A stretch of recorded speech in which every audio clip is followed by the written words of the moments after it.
کائنات کے لیے سزاوار ہیں، جس رب کائنات نے ہم تمام کو ایک مختصر سی زندگی دے کر دنیا میں بھیجا ہے، پیدا کیا ہے۔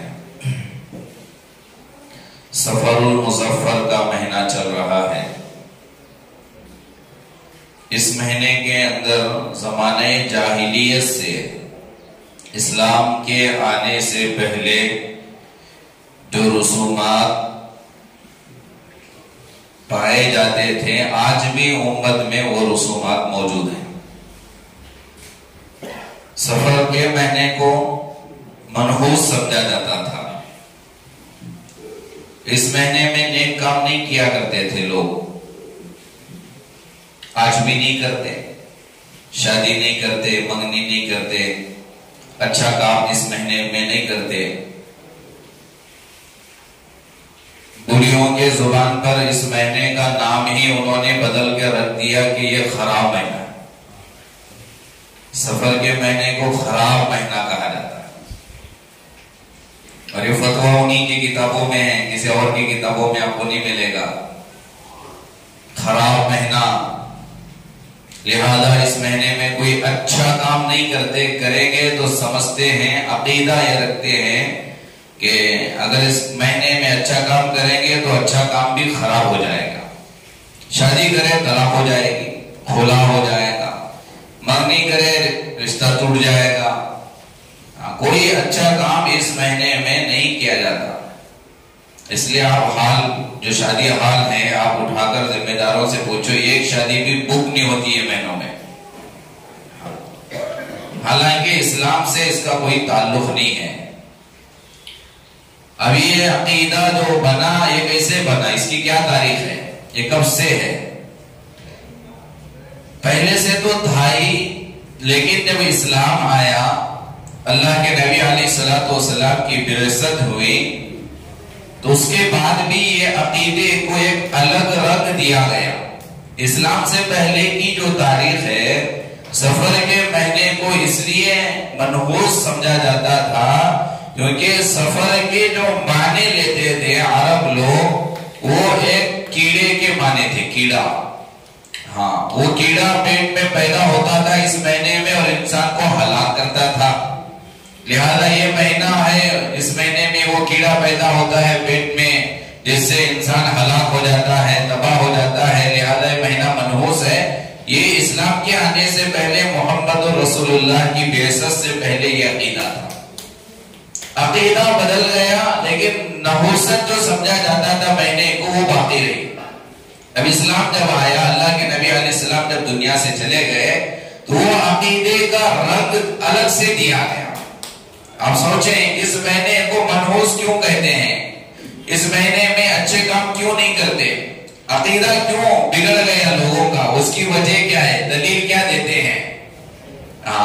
اس مہینے کے شروع کے جو 13 دن ہیں، پڑوس ملک پاکستان میں یہ عقیدہ بہت زیادہ ہے۔ ہندوستان میں حیدرآباد کا علاقہ ہے، بنگلور کا علاقہ ہے، بڑے بڑے شہروں میں یہ عقیدہ ہے۔ ہمارے علاقوں میں یہ عقیدہ اتنا نہیں ہے۔ ان شروع کے سفر کے 13 دنوں کو 13 روزی کہا جاتا ہے۔ 13 روزی، 13 روزی کا کیا مطلب ہے؟ 13 روزی کے ایام ہیں، کیا مطلب ہے؟ یعنی ان کا یہ عقیدہ ہے کہ اللہ کے نبی علیہ السلام سفر کے مہینے کی 1 تاریخ سے لے کر 13 تاریخ تک بیمار ہوئے۔ مرض الوفات، جو اللہ کے نبی علیہ السلام کے موت سے پہلے جو بیماری نبی کو لاحق ہوئی، نبی جو بیمار ہوئے، وہ سفر کی 1 تاریخ کو بیمار ہوئے، 13 تاریخ تک بیمار رہے۔ لہذا جس مہینے میں نبی بیمار ہو، وہ مہینہ اچھا کیسے ہوا؟ یہ دلیل ہے، یہ دلیل دی جاتی ہے۔ نبی کے بیمار ہونے والا مہینہ 13 دن مستقل اللہ کے نبی علیہ السلام بیمار رہے، اسی لیے 13 روزی کہا جاتا ہے۔ اسی مہینے میں آخری چہار شنبہ منایا جاتا ہے بڑے علاقوں میں۔ پارکوں میں آپ جائیں گے، لال باغ کو جائیں گے آپ، بنگلور کے، حیدرآباد کے بڑے بڑے پارکوں میں آپ جائیں گے، سفر کے مہینے کا جو آخری چہار شنبہ، آخری بدھ کو آپ برقعے والوں کی کثرت کو دیکھیں گے۔ سج کر بن کر سنور کر لپسٹک لگا کر پورے آگے پارکوں میں گویا کہ عید کا دن. اب ان مسلمانوں سے آپ پوچھیں کہ سفر کے مہینے کے آخری بدھ کو آخری چہارشنبے کو آپ کیوں آئے گارڈنوں میں پارکوں میں کیوں آئے تو وہ یہ کہیں گے کہ یہ سفر کے مہینے کے آخری چہارشنبے کو نبی علیہ السلام بیماری سے صحت یاب ہوئے. اللہ کے نبی علیہ السلام کو شفا ملی اس دن, لہذا اس خوشی میں اللہ کے نبی علیہ السلام تفریح کرنے کے لیے سبز یعنی باغ میں ٹہلنے کے لیے سیر کے لیے اللہ کے نبی گئے تھے. اس سنت کو ادا کرنے کے لیے فرض چھوڑ کر آ رہے ہیں. یہ عقیدہ ہے. شروع کے 13 دن نبی بیمار تھے, آخری چہارشنبے کو افاقہ ہوا, صحت یاب ہوئے, اللہ کے نبی سیر کے لیے گئے پارک میں, لہذا اس ادا کو ادا کرنے کے لیے ہم لوگ بھی آ گئے. مستورات بھی آئے, مرد بھی آئے, اور اچھے سے اچھا کھانا گھر میں بن رہا ہے. یہ عقیدہ ہے, یہ دلیل ہے. اب ان کی دلیل سمجھ میں آنے والی نہیں, تھوڑا یہاں غور کریں. ان کا خود کا یہ عقیدہ ہے اللہ کے نبی 1 تاریخ کو بیمار ہوئے, 13 تاریخ کو 13 دن تک بیمار تھے, تو اللہ کے نبی کے صحت ملنے والا دن آخری چہارشنبہ ہوا کہ 14واں دن ہوا, تو 14واں دن ہوا. لیکن بیچ میں اتنے دن اللہ کے نبی کو کیا ہوا, بیمار تھے, آرام تھے, کچھ پتا ہی نہیں ہے. یہ 13 دن بیماری کے مانتے ہیں اور مہینے کا آخری چہارشنبہ افاقے والا مانتے ہیں, اور درمیانی ایام کے تعلق سے کوئی عقیدہ نہیں ہے, تو ان کی ہی بات میں سچائی نہیں ہے. اور واقعی اگر یہ کہتے کہ نبی علیہ السلام 14ویں دن اگر افاقہ ہوا, آرام ہوئے, تو پھر بات کچھ سمجھ میں آنے والی تھی. تو یہاں بات سمجھ میں نہیں آتی. یہ ایک طرف تو ان کا عقیدہ یہ ہے کہ اللہ کے نبی شروع کے 13 دن بیمار تھے, سفر کے مہینے میں یہ مہینہ منحوس ہے, اور دوسری طرف ان کا عقیدہ ہے کہ آخری چہارشنبے کو آرام ہوا, تو بقیہ درمیان میں جو دن آگے وہ کہاں چلے گئے, وہ کہیں کے رہے. تو یہ تو ان کی بات سمجھ میں آنے والی نہیں ہے. اور دوسری بات یہ ہے, اگر آپ قرآن اور حدیث کا مطالعہ کر کے دیکھیں گے, مرض الوفات میں جو اللہ کے نبی علیہ السلام بیمار ہوئے, وہ اللہ کے نبی علیہ السلام اس بیماری کے بعد آرام ہی نہیں ہوئے. نبی جب بیمار ہوئے, اس بیماری کے بعد نبی کو آرام ہی نہیں ہوا. اللہ کے نبی اسی بیماری میں دنیا سے چلے گئے. تو آرام ہونے کا تذکرہ کسی قرآن کی آیت میں, کسی حدیث میں آپ نہیں دکھا سکتے کہ اللہ کے نبی, کیونکہ مرض الوفات کہتے ہی ہے اس بیماری کو جس بیماری میں انسان مر جائے. یہ مرض الوفات, جس بیماری کے بعد انسان کو آرام ملے, جس بیماری کے بعد انسان صحت یاب ہو جائے, تو وہ بیماری تو ہے, لیکن مرض الوفات نہیں ہے. مرض الوفات کے معنی وہ بیماری جو بیماری انسان کو دنیا سے لے کر چلے جائے, انسان ختم ہو جائے, مر جائے, تو اس بیماری کو مرض الوفات کہا جاتا ہے. تو لہذا اللہ کے نبی علیہ السلام آخری چہارشنبے کے دن بیماری سے افاقہ ملا ہی نہیں نبی کو. اب اگر صحیح بات کیا ہے, یہ مہینے میں نبی بیمار ہوئے نہیں ہوئے, تو نبی بیمار ہوئے تو کب سے بیمار ہوئے. اگر آپ قرآن اور حدیث کا مطالعہ کریں گے, تاریخ کا مطالعہ کریں گے, اللہ کے نبی علیہ السلام کی بیماری کی ابتدا ہی آخری چہارشنبہ, سفر کے مہینے کے آخری چہارشنبے کے دن نبی علیہ السلام مرض الوفات میں مبتلا ہوئے, بیمار ہوئے. اب اللہ کے نبی علیہ السلام کے گویا کے بیمار پڑنے کے دن, بیمار ہونے کے دن مسلمان خوشیاں منا رہے ہیں, اور نام دیا جا رہا ہے کہ اللہ کے نبی صحت مند ہوئے. نہیں, غلط بات ہے. صحیح بات کتابوں میں یہ ہے کہ نبی کی بیماری کا پہلا دن وہ سفر کے مہینے کا آخری چہارشنبہ, جس دن کو آج مسلمان خوشی کا دن بنا رہے ہیں. ہاں, کتنا برا عقیدہ ہے, کتنی غلط بات ہے کہ نبی جس دن بیمار پڑے اور مسلمان اس دن خوشیاں منائے, مسلمان اس دن گھر میں اچھے کھانے بنائے, مسلمان اس دن پارکوں میں جائے, بیویوں کو لے کر, ماؤں کو لے کر, بچیوں کو لے کر, جوان سب جا رہے ہیں پارک میں. ہمارے علاقے میں نہیں ہے, لیکن آپ جب مطالعہ کریں گے, دیکھیں گے, آج بھی ہندوستان میں عقیدہ پایا جاتا ہے. اسی مہینے کے آخری چہارشنبے کو آپ جائزہ لیں پارکوں کا, پڑوس ملک کے پارکوں کا, ہمارے ملک کے بڑے بڑے شہروں کے پارکوں کا آپ جائزہ لیں, مسلمان جا رہے ہیں. اور عقیدہ یہ کہ اللہ کے نبی صحت مند ہوئے. تو نبی کے بیماری کے دن کو خوشی کا دن بنانا گویا کہ ایمان سے ہاتھ دھونا، اسلام نکل جائے گا۔ غم کا دن ہے، خوشی کا دن نہیں ہے۔ تو لہذا یہ عقیدہ غلط ہے کہ اللہ کے نبی علیہ السلام سفر کے شروع ایام میں جو 13 دن بتایا جاتا بیمار نہیں ہوئے، آخری 4 شبے سے نبی علیہ السلام کی بیماری کی ابتدا ہوئی، لہذا آخری 4 شبے کو خوشی کا دن منانا اور پارکوں میں جانا، گارڈنوں میں جانا یہ جائز نہیں ہے۔ اب یہاں ایک بات سمجھیں، اگر اسلام کے اعتبار سے مولانا کیسے معلوم ہوگا یہ خوشی کا دن نہیں، یہ سنت نہیں، یہ بدعت ہے؟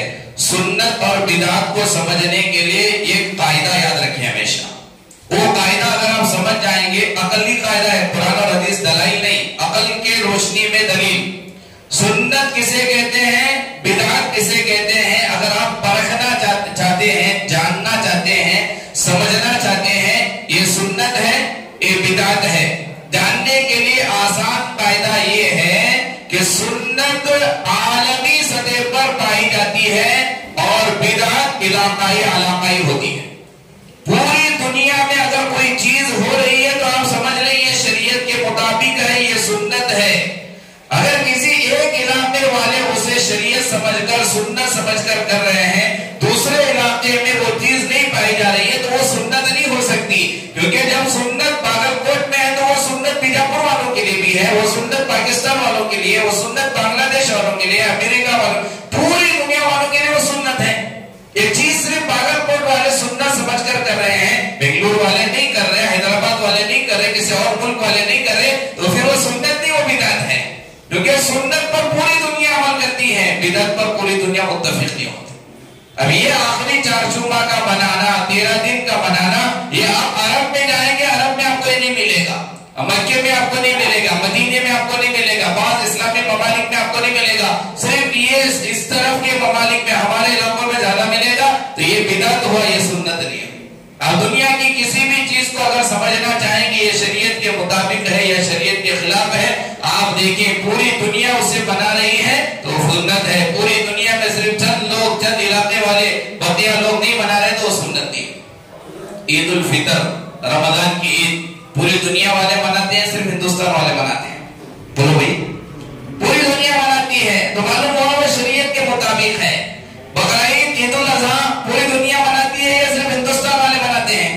پوری دنیا مناتی ہے تو سنت ہے، وہ حدیث سے اس کا تعلق ہے۔ قربانی پوری دنیا کے لوگ، مسلمان پوری دنیا والے قربانی دیتے ہیں، مسلمان، اور حج پوری دنیا والے، نماز پوری دنیا والے، قرآن کی تلاوت پوری دنیا والے۔